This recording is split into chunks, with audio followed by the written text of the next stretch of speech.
Hello everyone. तो आज हम लोग शुरू करते हैं ऑप्शंस। ऑप्शंस क्या होते हैं स्टॉक मार्केट में? तो ऑप्शंस क्या होते हैं? Options are financial derivative. Financial derivative होते हैं।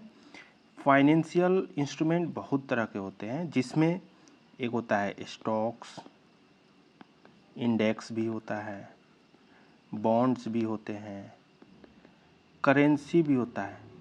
ठीक है, तो ये सब एक तरह से फाइनेंशियल इंस्ट्रूमेंट्स हुए। उसमें से ये नहीं होंगे फाइनेंशियल डेरिवेटिव, इससे कुछ वैल्यू डिराइव होके आएगा वो चीज़। जैसे अगर आपके पास आलू है तो आलू से आप चिप्स बना दिए, है ना? तो चिप्स बना दिए तो चिप्स में कुछ, ये चिप्स आलू का डेरिवेटिव है, आलू तो है नहीं, ये इसका डेरिवेटिव है, इसी से इसका वैल्यू डिराइव होता है। आलू का भाव बढ़ेगा घटेगा तो चिप्स का भी भाव घटेगा बढ़ेगा। मतलब ओरिजिनल चीज़ नहीं है, उसका कुछ ना कुछ डेरिवेटिव है। तो option are financial derivative. Stocks नहीं है, उसका ऑप्शन है, स्टॉक्स का ऑप्शन है, उसको हम लोग बोलते हैं options. That gives buyer right, जो भी उस ऑप्शन को बाई करेगा उसको अधिकार मिलता है। कोई ऑब्लिगेशन नहीं है, उसके साथ ज़बरदस्ती नहीं है, उसको बस अधिकार मिलता है। क्या अधिकार मिलता है? कि वो जो भी अंडरलाइंग एसेट्स है, मतलब जैसे चिप्स हो गया डेरिवेटिव, तो इसके अंडरलाइंग एसेट्स आलू हो गए। वैसे ही कोई मान लीजिए टाटा मोटर स्टॉक्स है तो उसका डेरिवेटिव होता होगा ऑप्शंस। तो जो अंडरलाइंग एसेट्स है, स्टॉक्स, इंडेक्स, बॉन्ड, करेंसी जो भी है, उसको एक प्रीसेट प्राइस पे कभी स्पेसिफिक डेट पे वो खरीद या बेच सकता है, ये उसका राइट होता है। यानी कि ऑप्शन बाई करने वाले का अधिकार होता है। आप इस चीज़ को समझिए, जो भी ऑप्शन बाई करेगा उसको ये अधिकार होगा कि वो या तो कोई भी एसेट्स है उसको खरीद सकता है या बेच सकता है। अब ये डिपेंड करता है कि कौन सा ऑप्शन वो खरीद रहा है या बेच रहा है। तो जैसे मैं एक एग्जांपल देता हूँ। मान लीजिए आप कोई स्टॉक्स को खरीदना चाहते हैं, ठीक है? अभी उसका लास्ट ट्रेडेड प्राइस जो है वो LTP मान लीजिए 75 रुपया चल रहा है। आप इसको 1 महीना बाद खरीदना चाहते हैं, आपको खरीदने मन है, तो आप इसको एक फिक्स प्राइस में खरीदना चाहेंगे। कितना प्राइस में खरीदना चाहेंगे? मान लेते हैं आप चाहते हैं कि 80 रुपये में इसको खरीदना चाहते हैं आप। तो 80 रुपये में खरीदना चाहते हैं तो आपको एक राइट खरीदना पड़ेगा, एक अधिकार खरीदना पड़ेगा। समझ गए?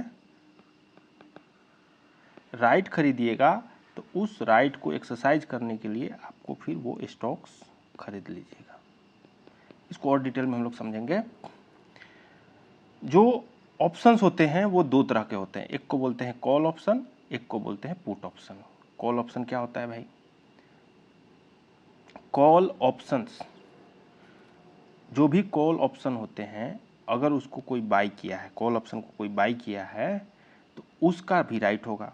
कोई भी ऑप्शन हो, कॉल ऑप्शन हो या पुट ऑप्शन, ऑप्शन अगर बाई किए हैं आप तो आपके पास राइट होता है। कोई ऑब्लिगेशन नहीं रहता है, कोई आपके साथ ज़बरदस्ती नहीं रहता है। और जो भी ऑप्शन होगा तो कोई फाइनेंशियल इंस्ट्रूमेंट का अंडरलाइंग होगा ही।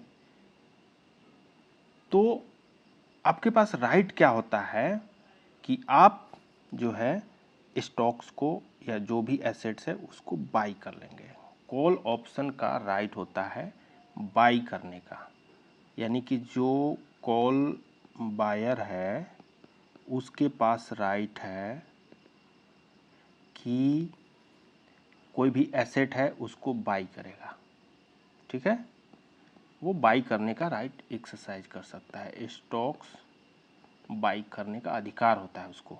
जैसे एक एग्जांपल से समझते हैं, जो पहले हमने एग्जांपल लिया था वो क्या एग्जांपल है कि मान लीजिए कोई स्टॉक्स है, ध्यान से समझिएगा, अभी उसका लास्ट ट्रेडेड प्राइस 75 रुपया है। ठीक है, 75 रुपया है। तो आप चाहते हैं कि आप उसको 80 रुपया में खरीद लेंगे। कब? 1 मंथ बाद। 1 मंथ बाद आप चाहते हैं कि उसको 80 रुपये में खरीद लेंगे। चाहे उसका प्राइस कहीं भी क्यों ना चला जाए। तो इसमें 3 सिनारियो हो सकते हैं। पहला सिनारियो क्या हो सकता है कि अभी करंट प्राइस जो है 1 महीना बाद उसका प्राइस 90 हो जाए, ये एक सिनारियो हो सकता है। उसका प्राइस 80 ही रह जाए, उसका प्राइस 75 ही रह जाए, या उसका प्राइस 60 हो जाए, ये भी हो सकता है। ये 3 केस हो सकते हैं। अभी करेंट प्राइस जो है किसी स्टॉक्स का वो 75 रुपया है, आपको लगता है कि बहुत अच्छा स्टॉक है, इसको हमको बाई करना है। 1 महीना बाद लेकिन हम बाई करेंगे, अभी मेरे पास पैसा नहीं है। तो आप क्या कर सकते हैं कि 1 मंथ बाद आप उसको मन है कि 80 रुपये में मिलेगा तो हम खरीद लेंगे, तो आप क्या कर देंगे, कॉल ऑप्शन बाई करेंगे। कॉल ऑप्शन आपको बाई करना पड़ेगा। कॉल ऑप्शन आप बाई कर लेंगे 80 रुपया का, कॉल ऑप्शन आप बाई करेंगे 80 वाला कॉल। तो 80 वाला कॉल बाई कीजिएगा, तो 1 मंथ बाद उसका प्राइस चाहे जितना भी हो जाए, आप उसको 80 रुपया में ही आपको मिलेगा। आपने कॉल बाई किया है, मतलब राइट बाई किया है, अधिकार बाई किया है। राइट को आपने खरीद लिया, अधिकार खरीद लिया। आप उस राइट को एक्सरसाइज कर सकते हैं, उसको आप एक्सरसाइज कर सकते हैं। आपको मन है तो आप स्टॉक बाई करिए, नहीं मन है तो नहीं भी बाई कर सकते हैं, लेकिन आपका अधिकार है। तो कॉल ऑप्शन के पास राइट होता है। अगर 90 रुपये चला गया तो आप खुशी खुशी उसको 80 रुपया में खरीदना चाहेंगे। आपने चूँकि कॉल ऑप्शन 80 का बाई किया है, तो चाहे प्राइस कोई भी हो जाए, आपको 80 रुपया में ही मिलेगा। अगर 75 रुपया हो गया तब वो 80 रुपये में मिलेगा, अगर 60 रुपया हो गया तब वो 80 में मिलेगा। तो अगर आप स्टॉक बाई करना चाहते हैं तो बाई करने वाला हमेशा कम प्राइस में बाई करना चाहता है। तो अगर 1 महीना बाद उसका प्राइस 80 से ऊपर है तो आप राइट को एक्सरसाइज करना चाहेंगे, और अगर 80 से नीचे है तो आप राइट को एक्सरसाइज नहीं करना चाहेंगे। ऐसी खुला मार्केट में ही आपको मिल जाएगा 75-60 में, तो आप ले लीजिएगा वही। तो call option buyer right exercise कब करेगा, जिस स्ट्राइक प्राइस, इसको हम लोग स्ट्राइक प्राइस बोलते हैं, वही और डिटेल में समझेंगे। यानी कि जिसके लिए आपने कॉन्ट्रैक्ट बनाया है, राइट लिया है, आपने राइट खरीदा है, तो वो उससे ज़्यादा प्राइस होगा, तभी आप उसको राइट एक्सरसाइज करना पसंद करते हैं। उसी तरह एक और समझने की कोशिश करते हैं। मान लीजिए अभी टाटा मोटर जो है, टाटा मोटर्स का प्राइस कुछ चल रहा होगा, ऐसा हम लोग कुछ मान लेते हैं कि 980 रुपया चल रहा है, ठीक है। आपको लगता है कि यार टाटा मोटर तो बहुत बढ़िया स्टॉक है, इसको मैं, अभी तो पैसा है नहीं मेरे पास, इसको मैं 1000 में खरीद लूँगा। कब, अगला महीना में, ठीक है, अगला महीना में मैं 1000 रुपये में खरीद लूँगा। आपने ऐसा सोच लिया। टाटा मोटर का स्टॉक्स है, अभी करेंट प्राइस ये है, लास्ट ट्रेडेड प्राइस LTP हम लोग बोलते हैं, लास्ट ट्रेडेड प्राइस, यानी करेंट मार्केट प्राइस भी हम लोग बोलते हैं, करेंट मार्केट प्राइस। तो 1 महीना बाद 1000 रुपये में खरीदना चाह रहे हैं, तो आपको क्या करना पड़ेगा, अधिकार खरीदना होगा कि आपको 1000 में ही मिले। तो आप क्या करेंगे कि टाटा मोटर का कॉल बाई करेंगे 1000 वाला, समझ गए, 1000 वाला कॉल बाई करेंगे, जो कि इसका एक्सपायरी अगला मंथ में हो, यानी कि आप कह सकते हैं कि अक्टूबर का एक्सपायरी हो, तो ये वाला कॉन्ट्रैक्ट आपने बाई करना पड़ेगा। ये कॉन्ट्रैक्ट का पूरा नाम यही है, टाटा मोटर का कॉल, CE मतलब कॉल, कौन सा स्ट्राइक प्राइस, 1000 वाला, कब एक्सपायरी रहेगा, अक्टूबर मंथ का। ये आपको खरीदना पड़ेगा, ये आपको बाई करना पड़ेगा। मान लिया आपने बाई कर लिया, तो आपने जब बाई किया ये वाला, तो आपने राइट खरीद लिया, आपने अधिकार खरीदा कि हम 1000 रुपया पर शेयर के रेट से हम स्टॉक्स को खरीदेंगे टाटा मोटर, चाहे उसका प्राइस कितना भी क्यों न हो जाए, 1200 क्यों न हो जाए, 1500 क्यों न हो जाए, चाहे जितना भी हो जाए, लेकिन आपको 1000 रुपये में मिलेगा, 1000 के भाव से। इसके लिए क्या आपको कुछ देना पड़ेगा, हाँ, आपने टाटा मोटर का कॉल बाई किया तो इसके लिए आपको कुछ टोकन मनी देना पड़ेगा। आपको कुछ प्रीमियम देना पड़ेगा। तो इसको बाई करने के लिए आपको कम से कम 30 रुपया लगेगा। 30 रुपया ऐसे मैं बोल रहा हूँ, वो कितना में बिक रहा है वो आपको पता चलता है। अब सिनेरियो को समझिए, आपने 30 रुपया खर्च किया और आपने टाटा मोटर का कॉल बाई कर लिया, क्योंकि भाव ऊपर जाने वाला था, आपने ऐसा सोचा है। अब 1000 में उसको खरीदने वाले हैं, आपको लगता है कि वो ज़्यादा भाव चला जाएगा तो हम खरीद नहीं पाएंगे, लेकिन 1000 में खरीद सकते हैं, सही वैल्यू लग रहा है। आपने अक्टूबर एक्सपायरी का खरीद लिया, उसके लिए आपने 30 रुपया खर्च कर दिया। इसमें 3 केस हो सकता है, या तो इसका प्राइस जो है वो 1000 पे रहेगा, या 1000 से ज़्यादा हो जाएगा, 1200 हो जाएगा, या 1000 से कम रहेगा। यही 3 को केस है, यही 3 को केस है। या तो 900 रहेगा उसका प्राइस, या तो 1000 रहेगा, या 1200। अगर 1200 हो गया तो आप खरीद सकते हैं, आपको 1000 के भाव में मिलेगा, क्योंकि आपने राइट खरीदा है। अगर 1000 है तब वो आप खरीद सकते हैं, अगर 900 है तब वो खरीद सकते हैं। लेकिन अगर भाव 900 है टाटा मोटर का, तो 1000 में क्यों खरीदने जाइएगा आप तो बेवकूफ़ बन जाइएगा, बेवकूफ़ कहेगा लोग आपको। तो इसलिए कहते हैं कि जो आप सोचे थे उस प्राइस से ऊपर चला गया, तभी आप खरीदना पसंद करेंगे उस एसेट्स को उस प्राइस पे, नहीं तो आप बाहर से ही कहीं से खरीद लेंगे। ये ठीक उसी तरह से हुआ जैसे कि आप कोई कार, बाइक, घर या कोई चीज़ बुकिंग कराने जाते हैं। बुकिंग कराने जाते हैं तो क्या करते हैं आप कहते हैं कि मेरे को ये वाला लाल कलर का कार है, यही हमको चाहिए, और इसको हम फलना तारीख को ले जाएंगे। आप बुकिंग अमाउंट दे दिए 10,000 रुपया, 10,000 रुपया दे देते हैं, अब बुक करके आ जाते हैं। तो आपके पास राइट है कि वो कार का प्राइस उस तारीख को चाहे कितना भी दाम हो जाए, लेकिन आप जितना में बुकिंग कराए थे और एक प्राइस सेट किए होंगे कि हम ये 8 लाख का कार खरीदेंगे 8 लाख में, तो आपको 8 लाख में ही मिलेगा, चाहे उस दिन कार का प्राइस कितना भी बढ़ क्यों न जाए। कॉल ऑप्शन का क्या होता है राइट, कि वो एसेट्स को खरीद सकता है। ये कॉल ऑप्शन जो बायर होता है उसका राइट होता है। उसी तरह दूसरा पुट ऑप्शन होता है। अगर पुट ऑप्शन आप बाई किए हैं तो आपके पास अधिकार है, राइट है कि किसी भी स्टॉक को आप सेल करना चाहेंगे। कोई भी स्टॉक को कब सेल करना चाहते हैं, हायर प्राइस पे। कब सेल करना चाहते हैं, हायर प्राइस पे। और कब सेल बाई करना चाहते हैं, लोअर प्राइस पे। तो जो भी अभी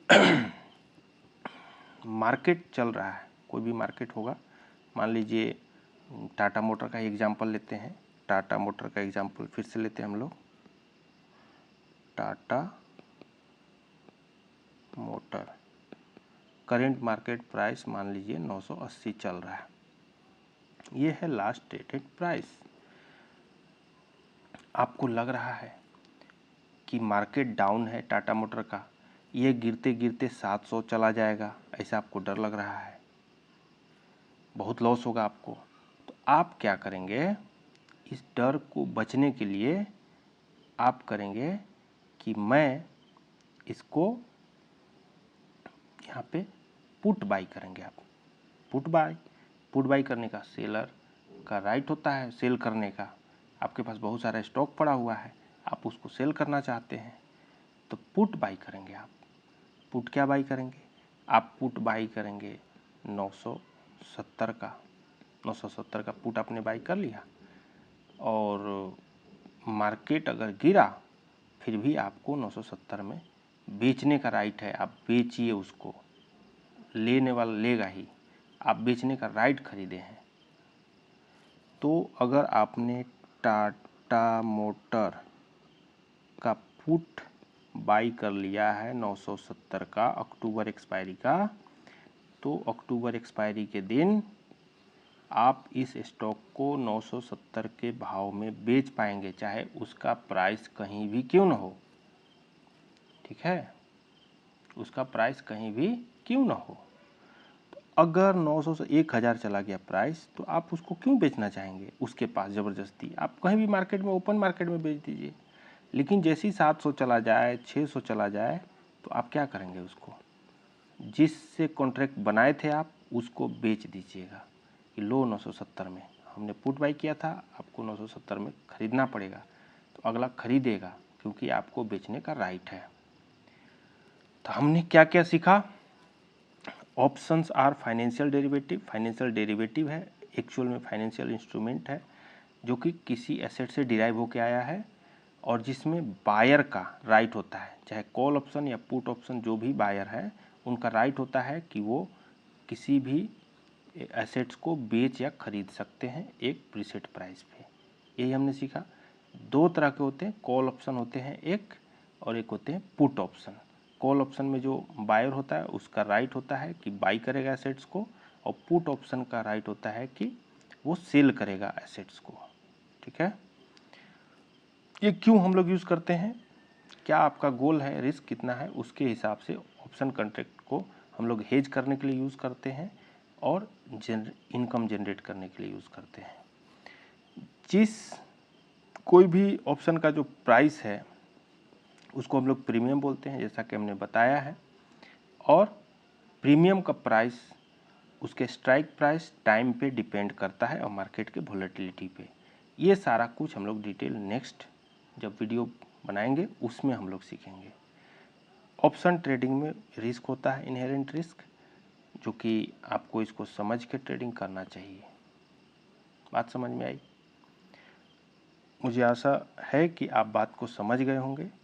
फिर से मैं समझा दूं एक बार अच्छे से कि अगर आप कॉल ऑप्शन बाई करना चाहते हैं, कोई भी स्टॉक्स का प्राइस अगर ऊपर जाना चाहेगा, ऊपर जाने लगेगा, ऐसा लग रहा है कि ऊपर जाएगा, तो वहाँ पे आप कॉल बाई करेंगे। अगर लगेगा कि कोई भी स्टॉक्स का प्राइस नीचे जाने वाला है तो वहाँ पे आप पुट बाई करते हैं। इतना समझ लीजिए। कॉल बाई मतलब आप बुलिश हैं, मार्केट ऊपर जाने वाला है, कोई स्टॉक्स का प्राइस ऊपर जाने वाला है। पुट बाई मतलब मार्केट का प्राइस नीचे जाने वाला है, कोई भी स्टॉक्स का प्राइस नीचे जाने वाला है, गिरने वाला है। ये चीज़ आपको जानना है। कॉल बाई मतलब मार्केट का प्राइस ऊपर जाएगा तो कॉल बाई करेंगे, जब मार्केट का प्राइस नीचे जाने वाला होगा तो आप पुट बाई करेंगे। यही दोनों है। सेल इसका उल्टा होता है, अगर मार्केट ऊपर जाने वाला होता है तो आप पुट सेल करते हैं, अगर मार्केट नीचे जाने वाला होता है तो कॉल सेल करते हैं। दोनों एक ही बात है। इसको जितना बार सुनिएगा तभी आपको समझ में आएगा, अदरवाइज नहीं समझ में आएगा। बार बार आपको इसको वीडियो को देखना पड़ेगा। बहुत बहुत धन्यवाद।